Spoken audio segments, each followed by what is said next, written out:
Gente, no, y también le traigo un regalo para, para todos los pibes de Boca, para los jugadores de Boca que son unos pibes. Entonces le traje el chupetín para todos los pibes porque están diciendo que todos son unos pibes. Y miren el equipo que jugaron. Hasta luego, gente. Ahí viene Ramón, pícaro, socarrón y desafiante como pocos. Sin ninguna duda, el Pelado Díaz es uno de los grandes íconos de la historia riverplatense, tanto en su etapa de notable delantero como en la de director técnico. Precisamente con el buzo de DT, su característica lengua afilada lograba calentar la previa de cada superclásico. Es que la rivalidad con los primos es tanta que vencer al equipo de la Ribera para él siempre representó ganar un campeonato aparte, con personalidad, títulos y una identidad que marcó época. Ramón Díaz dejó una huella imborrable en la historia de River. Su ciclo, iniciado un 8 de julio de 1995, transformó al club y sus regresos en 2001 y 2011 más uno reafirmaron su lugar como uno de los técnicos más ganadores de la institución. Hoy, a 30 años y un poquitito más del inicio de una era dorada para la institución, en River Histórico recordamos el imborrable paso de Ramón como técnico de River. Año 1995, River vivía una etapa de transición. Durante los primeros 6 meses, el entrenador había sido Carlos Babington. El inglés acabó siendo eyectado de su cargo pese a haber clasificado al equipo a los cuartos de final de la Copa Libertadores de América. Derivada de la combinación de malos resultados en el torneo doméstico, internas con algunos dirigentes y la falta de refuerzos que el técnico exigía, la salida de Babington se concretó rápidamente. En la Libertadores estábamos bárbaros, pero nos ganó el equipo de la Ribera 4-2 con un gol de Chamí. Yo quería traer a Roberto Trota y Hugo Morales y un dirigente me empezó a digitar los refuerzos que tenía que traer. Eso no me gustó. Encima Alfredo Daviche, presidente de River, me comentaba que el ambiente estaba pesado y que muchos no me querían. Le contesté que entonces renunciaba. Reconoció tiempo después el gringo. A finales de junio, tras jugar una serie de amistosos preparatorios ante el seleccionado de Uruguay, Babington fue despedido mientras preparaba la pretemporada. La decisión fue tan abrupta que asumió de manera interina Héctor Pitarch, quien condujo al equipo en un torneo de invierno disputado en Mendoza. En ese contexto, luego de la estrepitosa salida del inglés, Daviche quiso volver a las fuentes y elegir como próximo DT a un hombre de la casa. Por su parte, ya con 35 años y tras su paso por el Yokohama Marinos de Japón, Ramón Díaz había regresado a la Argentina con ganas de seguir una temporada más y retirarse en el club. Ya tenía en su haber 5 títulos con la banda como jugador. Sin embargo, fue tentado por el entonces presidente para volver a la entidad de Núñez, pero esta vez como entrenador del primer equipo. El principal argumento para justificar semejante convite se basaba en que las experiencias previas de Daniel Pasarela y Américo Rubén Gallego, al frente de la selección argentina que se preparaba rumbo a Francia 98, fueron satisfactorias para la dirigencia. Y la idea era apostar otra vez por alguien del riñón del club, al que, a pesar de la falta de experiencia, le sobraban pergaminos como jugador por los títulos que había conseguido. El hermano de Alfredo Daviche, Ricardo, quien mantenía contactos con el Pelado desde aquella vuelta al club como jugador en el 91, fue el primero en tirar sobre la mesa el nombre de quien, unas semanas después, se convertiría en el nuevo DT de River. Así llegó el riojano. Pocos imaginaban que ese paso marcaría el inicio de una era dorada. Fue un error haber contratado a Babington. Debimos haber buscado un interinato tras la salida de Gallego. Pero ya está. Ahora intentaremos que Díaz pueda ser habilitado para estar en el banco, porque aún no tiene el carnet de director técnico, asumió Daviche en aquel momento. Así, el cuerpo técnico se armaba de apuro con personal que ya trabajaba dentro del club. Al primero que llamaron fue Omar Labruna, hijo del ídolo máximo de la historia de la institución, quien acompañaría al riojano en todo el proceso. Tras ser presentado el 8 de julio, Ramón tomó las riendas del plantel el martes 11 del mismo mes. Comienza un nuevo trabajo para mí y es muy importante. Todo se va a basar en el trabajo, en la humildad, en el sacrificio. Conozco muy bien a los jugadores. Creo que por ese motivo acepté de venir al Club Atlético River Plate. Tenemos muy poco tiempo, pero creo que con el profesor Balgoni vamos a trabajar duro y creo que vamos a salir adelante. El inicio de los trabajos en el Monumental se llevó a cabo con la ausencia de varios titulares que se encontraban jugando la Copa América en Uruguay. Debido a ello, integrantes del plantel como Germán Burgos, Ricardo Altamirano, Leonardo Astrada, Sergio Berti, Ariel Ortega, Marcelo Gallardo, Celso Ayala y Enzo Francescoli se anoticiaron en sus respectivas concentraciones de la llegada del nuevo DT. Mientras tanto, en Buenos Aires, el jugador devenido técnico entre gallos y medias noches les daba sus primeras indicaciones a algunos de los jugadores con los que había compartido vestuario pocos años antes, como el Cookie, Walter Gustavo Silvani, como Carucha, Ernesto Corti, o como la Hormiga, Hernán Edgardo Díaz. El Nobel entrenador tenía por delante la apertura de ese año y los cuartos de final de la Copa Libertadores, y el cruce dictaminaba que el equipo del nuevo DT tendría su debut frente a Vélez de Carlos Bianchi, vigente campeón de la competencia. Sería una de las tantas batallas que el Más Grande y el Fortín tendrían en la década del 90. River había compartido grupo en la Libertadores del 95 con Peñarol, Independiente y Cerro de Uruguay. El Millonario se clasificó en el primer lugar de la zona al conseguir 11 puntos más 1, producto de 3 triunfos y 3 empates. En octavos de final se midió contra la Universidad Católica, a la cual venció por un resultado global de 4-3. El debut de Ramón se dio en un Monumental repleto y con Javier Castrilli como encargado de impartir justicia. Sodero, Hernán Díaz, Ayala, Corti, Altamirano, Almeida, Leo Astrada, Berti, Gallardo, Ortega y Crespo. Ese fue el primer 11 que escribió Ramón en la planilla y que quedó en la historia más allá de lo que representaron aquellos nombres propios. Ese partido comenzó con un tanto de Sandoná, un poquito después de los 11 minutos para el visitante. Pero Gabriel Amato estableció el empate que terminaría siendo definitivo a los 40 del segundo tiempo. En aquel momento, el valor del gol de visitante no contaba doble. Por eso, la serie se definió por penales después del 0-0 de la revancha en Liniers. Y Gallardo fue protagonista importante otra vez, ya que convirtió el primer tanto de la tanda de 5 que terminó dándole a River un triunfo por 5-3 por sobre Vélez Sarsfield. Llegaría así el turno de enfrentar a Atlético Nacional de Medellín en las semifinales.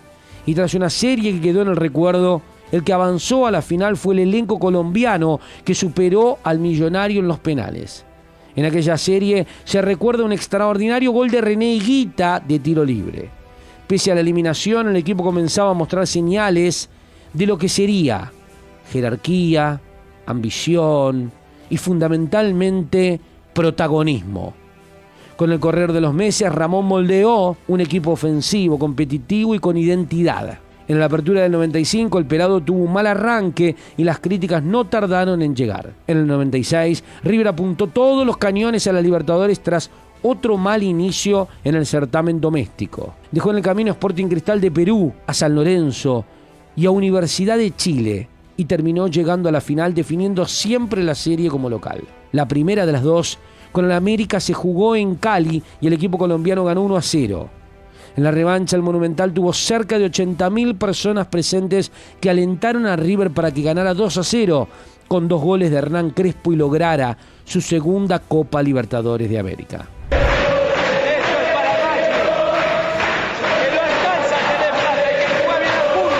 Para la apertura 96, Crespo se marchó a Italia, pero llegó a River Julio Cruz y el chileno Marcelo Salas. Además, Matías Almeida, Gabriel Cedrés y Juan Gómez también se fueron y llegaron Eduardo Berizzo, Sergio Berti, Roberto Monserrat, Sebastián Pena y Guillermo Rivarola. River perdió la Intercontinental con una Juventus dopada, pero luego ganó 4 partidos seguidos en el torneo local y se consagró campeón, justamente ante Vélez, a falta de 2 jornadas. Enzo Francescoli fue el goleador de River en el Clausura 97 con un tanto más de 11, y el equipo volvió a gritar campeón, en realidad, tricampeón. A su vez, el equipo de Ramón ganó la Supercopa 97. Nosotros estamos jugados, vamos a festejar con toda la gente así, pero ya mañana lamentablemente tenemos que estar pensando en el campeonato. Le queremos ganar el campeonato a Boca, Titi. Diego Placente, Pedro Sarabia, Martín Cardetti, Juan José Borrelli y Sebastián Rambert reforzaron el cuadro riverplatense y se terminó quedando otra vez con el título. Ese año en el cual River gana la Supercopa ante el San Pablo, termina siendo perfecto. Declaró Ramón Díaz tras conseguir 5 títulos en 2 años en su primer ciclo como DT millonario.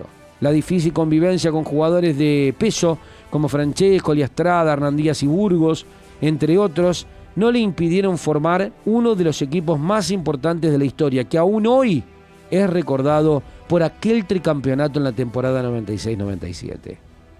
Siempre se dijo que Ramón fue exitoso por los grandes equipos que tuvo y es una de las injusticias más grandes que se puedan llegar a decir. Durante 5 años al mando del equipo, el River de Ramón vivió uno de los periodos más exitosos de su historia. Bajo su dirección técnica, el club ganó Copa Libertadores 96, Supercopa 97, Torneo Apertura 96, Clausura 97, Apertura 97, Apertura 99, además de los títulos. A estar a un punto de eso y que la gente festeje bar. ¿Te da muchas más ganas saber que Central salió segundo y no Boca? Tercero salieron. Potenció a jóvenes como Aymar, Saviola, Sorín, Crespo, De Michelis y comandó un plantel donde convivieron nombres como Francescoli, Salas, Ortega, Gallardo. Fue el regreso del paladar negro a Núñez. El riojano culminaba su primer ciclo al mando del más grande en el año 2000, habiendo dirigido a la banda en 250 partidos con un saldo de 126 victorias, 66 empates y 58 derrotas. Pero en julio del 2001, tras un breve y fallido paso de Américo Gallego, Ramón regresó a River. En esta segunda etapa logró rápidamente resultados. Subcampeón de la Apertura 2001 y campeón del Clausura 2002. Con un equipo goleador y contundente que dejaba la huella de 111 goles en 52 partidos. A pesar de los buenos resultados y una propuesta ofensiva, su relación con la dirigencia y con parte del plantel fue tensa. River decidió no renovarle el contrato tras la conquista del Clausura.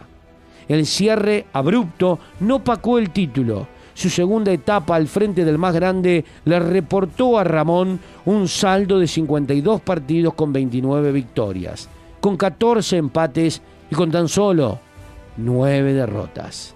Pero como no hay 2 sin 3, Ramón tendría su tercera etapa como técnico de River a partir de diciembre del año 2011+1. Se encontró con un club golpeado, necesitado de identidad y también de alegrías. No tardó en devolverle competitividad. Cabe recordar que allí, casi a principios del 2013, el Millonario volvía a la primera división del fútbol argentino y estaba necesitado de buenos resultados. Como no podía ser de otra manera, en su tercer ciclo en Núñez, entre el 2013 y el 14 ganó el torneo final y la Copa Campeonato del año 2014. Era un River que volvía a ser protagonista, que nos regalaba un triunfo histórico ante el equipo de la Ribera en su cancha, tras 10 años sin poder ganar allí. A ver si River lo puede ganar en esta. Me gusta Funes Mori de arriba, quiero decirte. Viene el envío pasado.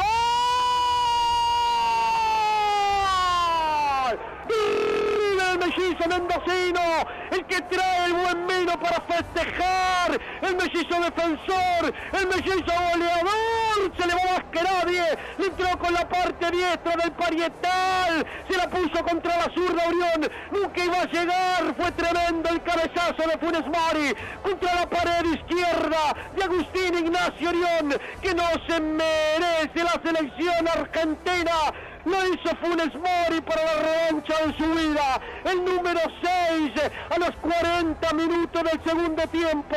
En el arco de Casa Amarilla. En el arco de la calle Aristóbulo del Valle. en el arco donde hizo el gol el Burrito Ortega en el 94.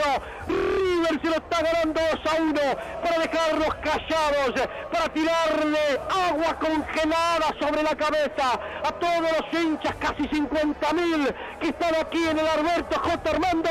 River lo gana, River 2. El equipo local, el de la Ribera, el azul y amarillo, 1. Pero esta etapa concluyó con una renuncia sorpresiva. El 27 de mayo del 2014, Ramón anunció que se iba habiendo ganado todo lo que podía.